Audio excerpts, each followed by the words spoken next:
My family situation is quite complicated and needs special attention.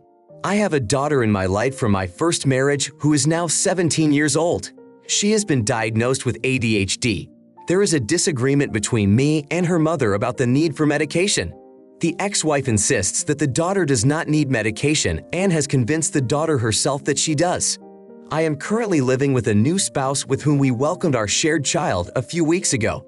The first week after birth went smoothly, but then my wife was diagnosed with postpartum depression.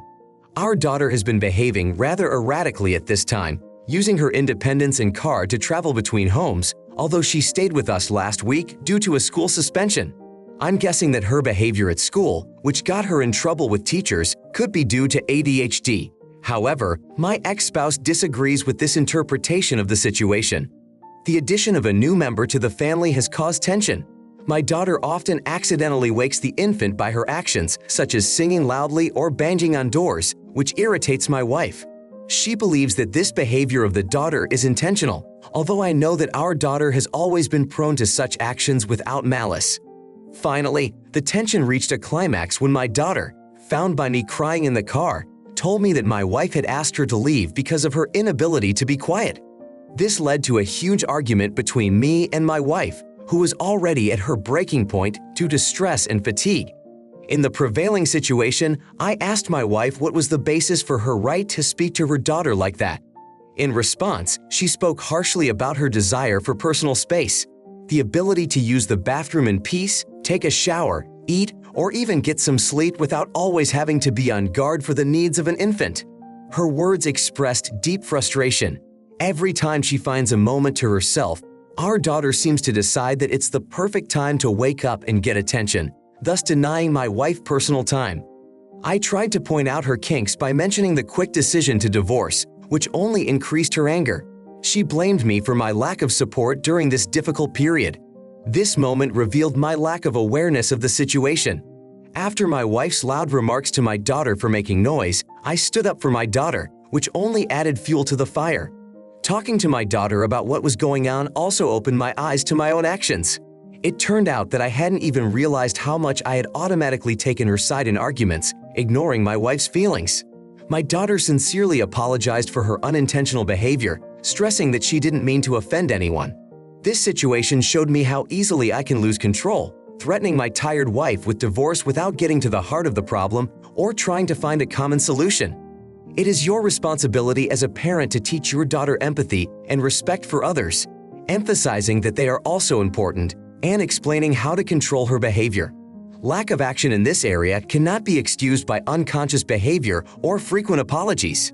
Such action should not be reduced to mere excuses that can only be accepted by inattentive parents who ignore the importance of their children taking responsibility for their actions. Your wife's support and active participation in parenting is essential, especially when it comes to building responsibility and self-discipline in your child. Behavior that does not conform to accepted norms and respect for others can lead to serious consequences in the future, such as expulsion from school or university, dismissal from a job due to non-compliance, and even problems with rent due to non-payment. Situations like these emphasize the importance of your daughter learning to cope and follow directions despite any personal circumstances, including ADHD. Your role as a parent includes not only supporting your spouse, but also actively participating in the process of raising and educating your daughter, which requires time, attention, and patience. Next story. 4 months ago, I faced the loss of my job, and to my regret, the unemployment benefit does not cover all my current expenses. This situation became especially noticeable after I made the decision to buy a new car due to the previous car reaching the mileage of 330,000 kilometers and the engine problems that arose, which did not make sense to repair. As a result, my modest savings of a few thousand were completely depleted, leaving me without the ability to cover the necessary expenses. In search of help, I turned to my friend, whom we have been dating for 3 years and living together for the last 2. However, she refused to support me financially on the grounds that I had never proposed to her. This has caused her deep resentment as she saw some promise in our future together, which she now sees as 3 years wasted. My uncertainty about the marriage caused her frustration as she was looking forward to a more serious relationship and saw potential in our union for further development.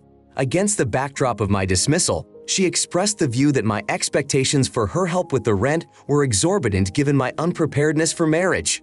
This was the basis for her decision not to support me during this difficult period. Even though we had a long history of relationship, her decision emphasizes the importance of the bonds of marriage as a symbol of seriousness, while I viewed our shared future from a different angle.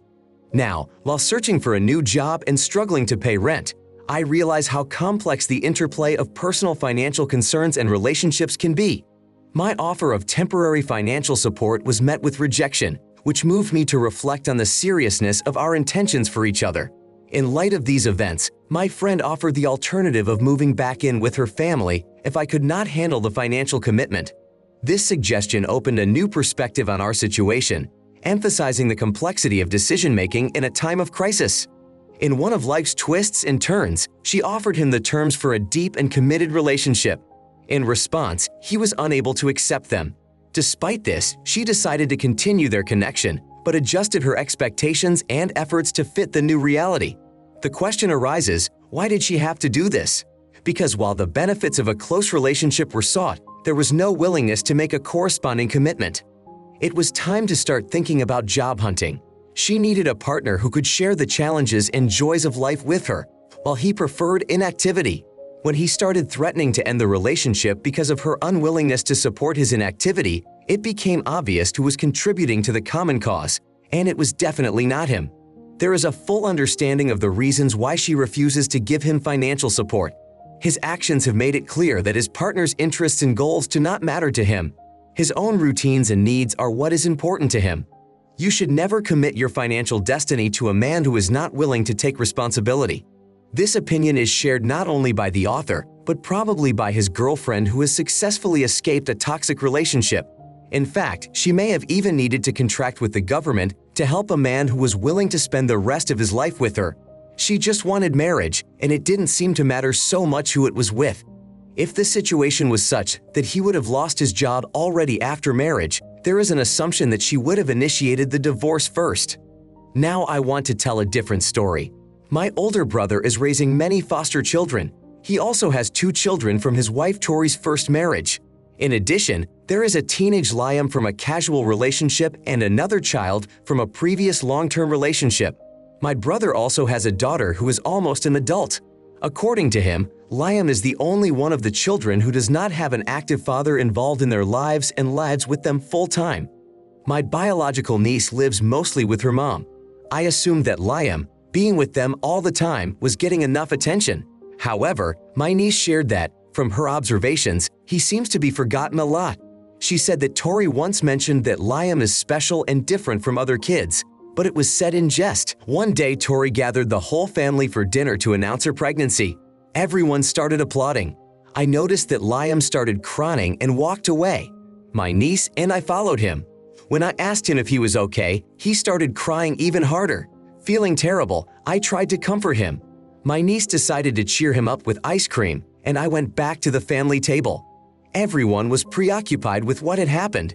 My brother at this time was talking to one of our nephews who is not a Tori kid. He shared that although he didn't make the sports team himself, Liam was accepted.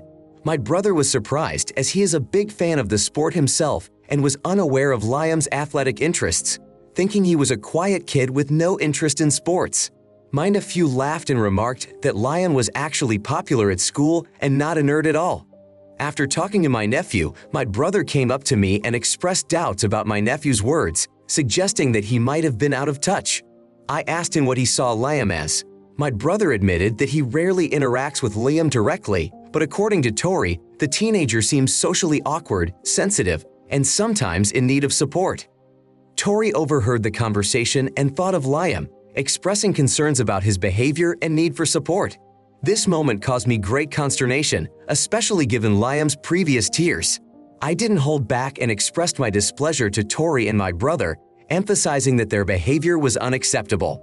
In the heat of the discussion, I approached Tori with a highly inappropriate remark about her personal life, which led to my immediate departure from the house at my brother's request.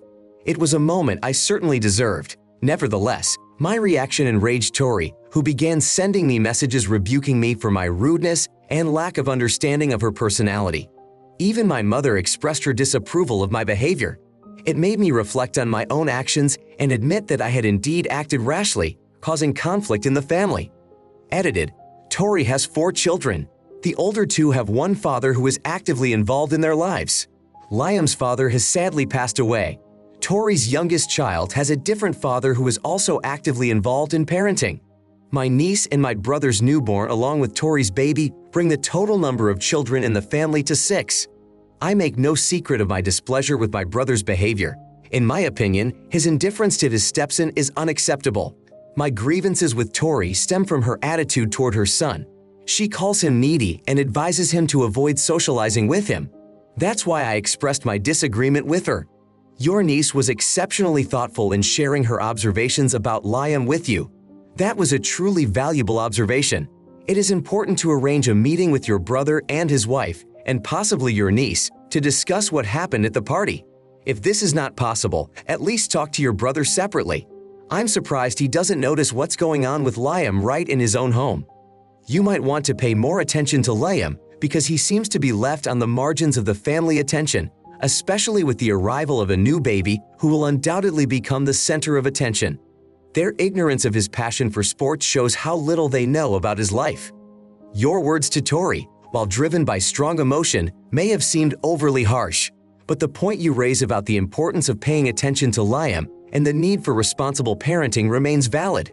Rather than expanding the family, Tori and your brother should have focused on strengthening ties with the children they already have and recognizing their needs and interests, including Liam's participation on a sports team. While your actions have caused controversy in the family, they have also brought attention to important parenting and childcare issues. My next story. My late spouse was quite frail at the time of our marriage, weighing only 15 pounds. This was reflected even in the size of her wedding attire. Unfortunately, she passed away 2 years ago and will not be able to attend our daughter's upcoming wedding in 2025. Our daughter expressed a desire to wear her mother's wedding dress, but I expressed doubt about the feasibility of this idea given the size difference. She suggested adapting the dress to her measurements, to which I stated that I would think about the suggestion. A closer look revealed that the dress had already been altered to increase its size. I informed my daughter that the dress could not be used in its current state as its interregnum was compromised. This provoked a serious disagreement regarding the preservation of my wife's personal belongings. I suggested to my daughter as an alternative to wearing some of her mother's jewelry, but this suggestion was met with incomprehension. My sons also sided with her, insisting that I relinquish the dress. I feel in a quandary as my wife has always dreamed of shopping together with her daughters and treasured her wedding dress. I don't think she would approve of altering it. As for my daughter's physical condition, I don't know her exact weight, but she is overweight. Some words may sound harsh, but circumstances force us to look at the situation from a different angle. The ownership of the dress is technically yours and there is a question of its continued use. It currently serves no role other than being stored in a locked space.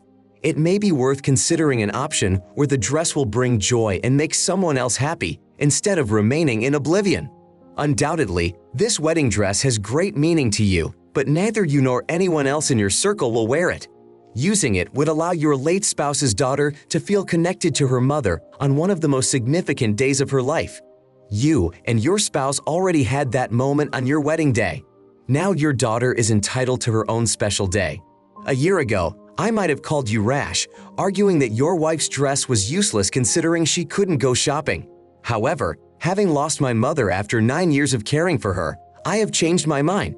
I realize that each person's grief is unique, as are the ways in which they experience it. You can't impose your opinion on someone else about the proper way to grieve or what to do with a departed loved one's belongings. If you are not ready to part with the dress, that is your choice and right. Everyone determines for themselves how they want to deal with the memories and relics of the past. There are no easy answers in this situation, and each decision is deeply personal. A story that really surprised me. My marriage to my future spouse took place right after I graduated from college when I was 22 years old. The opinions of those around me were divided. Some thought I was in a hurry. Nevertheless, we did not care about that. At that time, my grandmother supported my choice. She knew about my modest financial situation as a student and offered her old wedding ring as a gift. The gesture was unexpected and touching. My grandparents' marriage lasted 50 years before his passing. I was impressed with the idea that the ring would be a part of my family history as well. It's worth noting, the ring had not only emotional value, but also significant material value. If I had to purchase a similar new one, its value would exceed $10,000. Unfortunately, my grandmother passed away 2 years ago. 7 years after the wedding, my story touched my brother Charlie, now 31. Having dated a girl for 6 years, he decided to propose to her. However, he was laid off this year and the financial situation was difficult. Charlie asked me if I would be willing to contribute a share toward the purchase of an engagement ring, considering I got my ring with no investment. I took his request with surprise, assuming it was more likely that he would ask for a loan. Perhaps I was prepared for this development, however, he explicitly asked for help with the payment. My wife and I are grateful for our work. We have a steady income. At the moment, we have a child and we are planning a second, so we try to live a no-frills life. Charlie's girlfriend also has a good job, but he doesn't want to burden her with the expense of her own engagement ring. Personally, I think Charlie should choose a ring that he has enough money for. In the future, if their financial situation improves, they may consider purchasing a new ring. My opinion made my brother unhappy. He rebuked me for my selfishness and lack of support. The discussion turned out to be tense. After discussing the situation with a coworker, I learned that he shared Charlie's views and thought I was lucky to get a free ring. Unfortunately, life sometimes works out in such a way that you can't always treat your loved ones with the respect you would like. In the case of your grandmother's gift, it seems that the relationship between her and your current wife influenced her decision. It is true that your brother should have considered his options when choosing the ring, not based on cost, but on personal feelings and capabilities. If the brother accepted your refusal without complaint, it would indicate his understanding. However, accusations of selfishness tell a different story. Everyone has their own financial obligations, and you should not put off your needs for the sake of someone else's wants. Insisting on buying an expensive ring, especially at a time when the brother has lost his job, seems rash. Grandma had the opportunity to make a gift, but made a different decision, and it's not your responsibility to rectify the situation. Celebrating an engagement is an important moment, but it doesn't require overspending beyond your financial means. By finding rings at a reasonable price, you have shown that even with a limited budget, it is possible to find a decent option. Your brother, by choosing to go the opposite way and ignoring sound advice, is only complicating the situation by displaying unreasonable behavior.